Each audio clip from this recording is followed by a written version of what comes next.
I hear from people on the current roster wanting to talk about character work, sending me promos, critiquing the promos.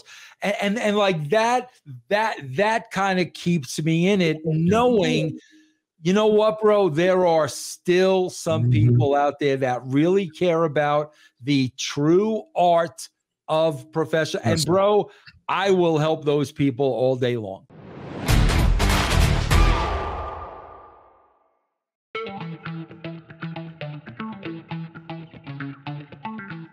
What's going on, everybody? This is Dr. Chris Featherstone here for yet another episode of Writing with Russo.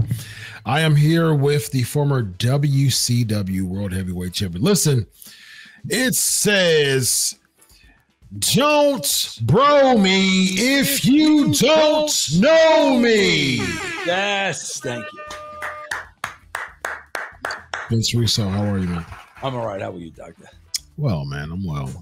Have a good Christmas? Yeah, good. How about you, man? It's good, man. It was good. Good. I relaxed for most of the day. Kids opened gifts, and they loved their gifts, and I opened up my gift, and my wife opened up hers, and it was a day off, man. I hardly ever get Mondays off. I think I've had a Monday off twice this whole year. So, bro, this is the first time this is the first time in 10 years, bro. I kind of took off a little bit between the 24th and January 2nd. You know, nice. I've never done that before, but my daughter was in town from Brooklyn. I wanted to spend time with her. Yeah. And bro, I'm just telling you, man, I don't know what 2025 brings. 24 brings, but bro, I'm not going to lie to anybody. It's harder and harder and harder for me every day to talk about professional wrestling. I'm just being honest. And I was really getting to a point where I was just really hitting a wall and like not even wanting to do the shows. I'm like, I gotta back off of this, you know, a little bit. So I took a little bit of time. It was refreshing, and we'll see what happens. Good for you, man. Well deserved, man. You put a lot of work into making the brand a living wage, you know, product. And not only do you make a living off of the brand, you help other people make a living off the brand. So that's fantastic, man. A lot of people ready to cancel you instead of realize that you are helping other people make. Bro, you know what it is, Chris, real quick, because I know Raju wants us to state a script, even though this is more important. Yeah. Okay. Here's what's more important. The people involved in the wrestling business, I don't care who it is. I don't care if it's AEW, Billy, WWE, I don't care who it is, okay? The people in the business look at the business through the eyes of the wrestling bubble. Sure. They do not look at wrestling through the eyes of normal, casual wrestling fans. And with that being said, Chris, I've really narrowed this down because I've really thought a lot about it. There are three things that have really, really killed it for me, to the point of, I just want people to know on this show, my other shows, bro, I want you to know something because I'm as transparent as I can be. I'll answer any question you have. I will give you my honest opinion. I will always tell you what I think. But when it comes to professional wrestling, guys, I'm just being honest. I don't care about it one iota. I don't care. I don't think about it. I only do it when I have to do it because it's part of my job. And Chris, the problem I think is threefold, and I think I speak for all casual fans.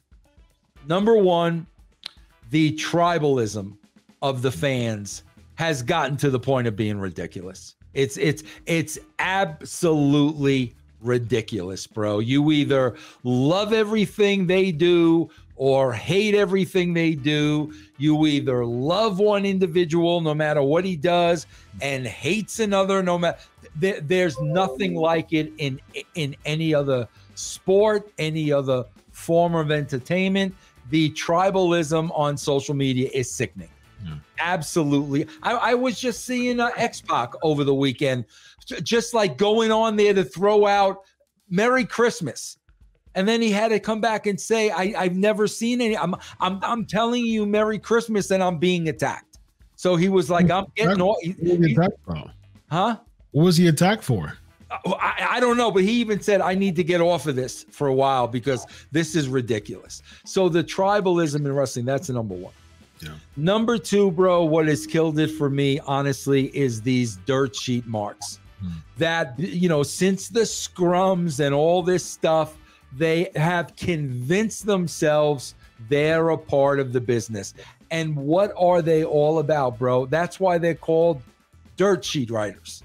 They're all about dirt, gossip, hearsay, and me being a journalist, to see the way they act is a huge turnoff for me. And here's number three, Chris. Chris, we're going to rob Dutch Mantel again. Good little hand.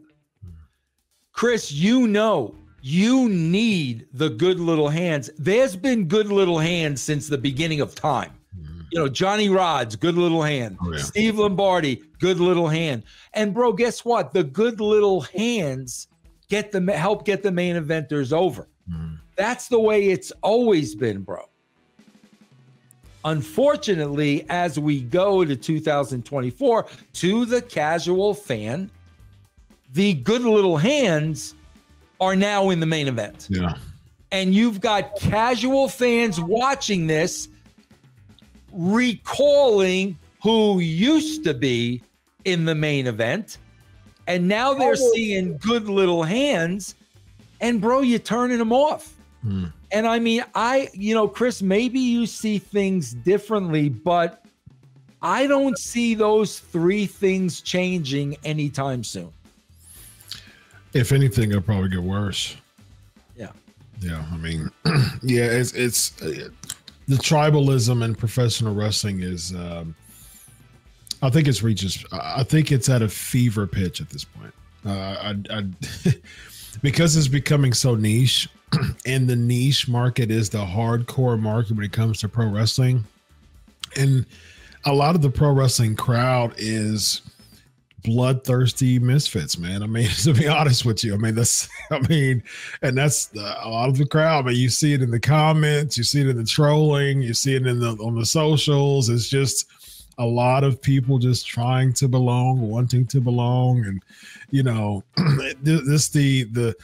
the comments that people have and trying to attack someone's character because they disagree with them. I mean, if you talk about just the most juvenile, type of, rhetoric that comes from a lot of these pro wrestling fans, it's embarrassing. I mean, it's not embarrassing within the bubble because the bubble's so used to talking like this. Right. But it's really embarrassing outside the bubble. If outside the bubble looks in the bubble of a lot of the comments and the trolling and stuff like that goes within the bubble, it's like, oh man, I don't want to be a part of that. That's a little creepy. That's a little weird. So yeah.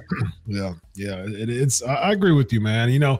Like I told you, for me, my great grandma, man, I grew up watching wrestling in the 80s, and my great grandma, she was just an avid wrestling fan, and I was blessed to spend 14 years of my life with her, and just all that time before she spent nearly a year in the hospital.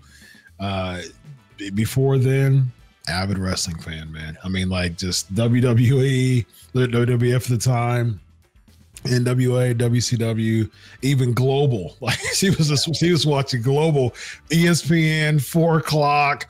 I would come home, bus ride from school.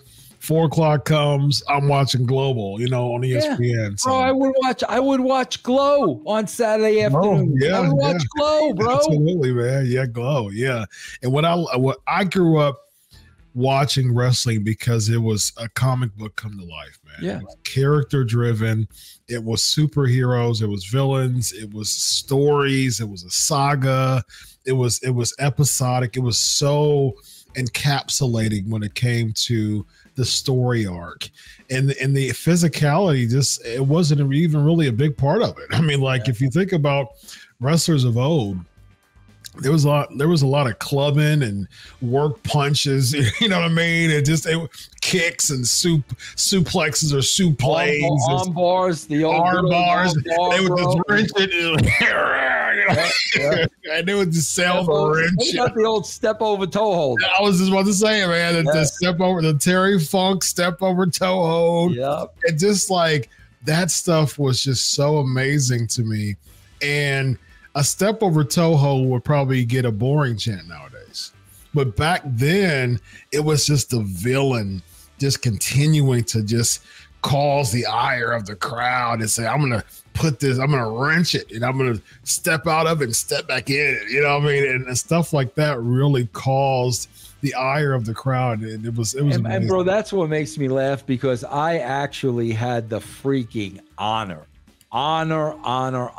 of working a little bit with Gorilla Monsoon. Nice. I think about, bro, could you think if guys like Gorilla and Freddie Blassie and, you know, Albano, could you imagine if those guys were alive today and you're trying to sell this off as evolution? Right. Can you imagine what freaking Gorilla Monsoon would be saying about what he would be seeing today, bro? Yeah, he would tell the same thing that he used to tell Bobby Heenan. Would you stop? Oh man, bro! Like I think about those guys all the time. Like, what would Chief Jay Strongbow be saying? Yeah. You know. Yeah, man. I really miss those days, man. Honestly. I do too, man. I do too, man. Bruno.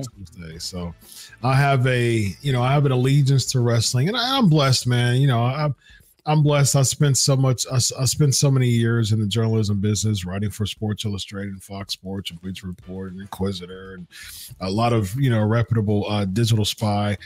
A lot of reputable wrestling companies, you know, spent over 10 years as a journalist. And I'm blessed now, man, to, you know, get paid a nice penny to just talk about wrestling. So, you know, I take it from a standpoint of I'm just blessed. Even if I criticize it, I get paid to criticize it. So that's a blessing to me. So, you know, that's my angle. And I like talking to you. I love working with you. I love talking to After, you know what I mean? On a weekly basis, I became really good friends with EC3. So, you know, it's a win for me, you know what I mean? And I'm, you know, at home and in my studio taping, you know, talking about wrestling. So, you know, and bro, what I really love too is, believe it or not, and this would be hard for a lot of people to believe, you know, bro, I hear from people on the current roster wanting to talk about character work, sending me promos, critiquing the promos. And like that kind of keeps me in it, knowing, you know what, bro, there are still some people out there that really care about the true art of professional. And bro, I will help those people all day long. Yeah. That's awesome, man. Yeah, that's awesome.